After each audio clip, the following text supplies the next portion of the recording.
अपराह्नर कंधमाल कविता कलिका साहित्य समारोह और बंधु मिलन।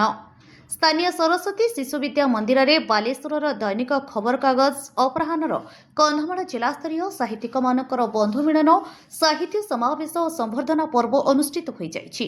अपराह्नर संपादक श्री बंशीधर जेना सभापतित्व में गठित यह दिवसव्यापी कार्यक्रम में मुख्य अतिथि भाव फुलबाणी आईटीडीए प्रकल्प प्रशासक श्री गदाधर पात्र, मुख्य अतिथि जिला लेखक सामुख्यर सभापति श्री रवीन्द्रनाथ मिश्र, सम्मानित अतिथि अखिल भारतीय साहित्य परिषद कंधमाल संपादक श्री कैलाश चंद्र धल, अपराह्नर परिचालिका श्रीमती लक्ष्मीप्रिया दास और टीकावाली साहित्य संसदर संपादक मनोज कुमार भोई जोगदे कंधमाल साहित्य कृति तथा आजिर समय सुस्थ साहित्य सृष्टि विषय में आलोचना करथिले।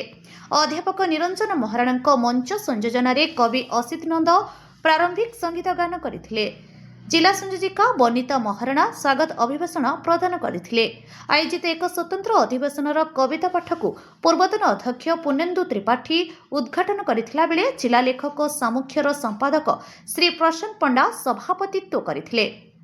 एमकेएसपी पूर्वतन संपादक और साहित्यिक बनबिहारी नंद एही अधिवेशन मुख्य अतिथि थिला बेले कवि हरप्रिया मिश्र और प्रेमलता साहू एवं कवि संतोष कुमार बिशोई और पीतवास साहू संयोजन 50 रु ऊर्ध्व कवि निजर स्वरचित कविता आवृत्ति करथिले।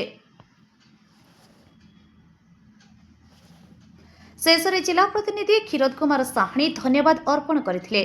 सर्वश्री नवकिशोर रथ, नवीन किशोर पंडा, दुर्योधन प्रधान, त्रिलोचन पंडा, दीनकृष्ण महापात्र, राजेन्द्र नायक, अलक दासरथी प्रधान, पुष्पिता पट्टनायक, नाभिदत्य दिगाल, कुमुदिनी कंवर, गौरी पाढ़ी, बनबिहारी नंद, प्रभाती पात्र, बिरंची नारायण साहू, संसार साहू, आशीष कुमार बेहेरा, जगन्नाथ रथ, जसवंती नायक, आदेश महाराणा, मोहन दिगाल, केमो दिगाल, प्रियव्रत साहू, देवस्मिता पाइकराय, जस्मिनी नायक, निरुपमा दल बेहेरा, रामकृष्ण महांती, युधिष्ठिर महांती, श्रीराम साहू, सस्मिता महानंदिया, तापस होता, निरंजन पांडे, निरंजन जेना, रामकृष्ण बेहेरा प्रमुख कविता आवृत्ति करथिले।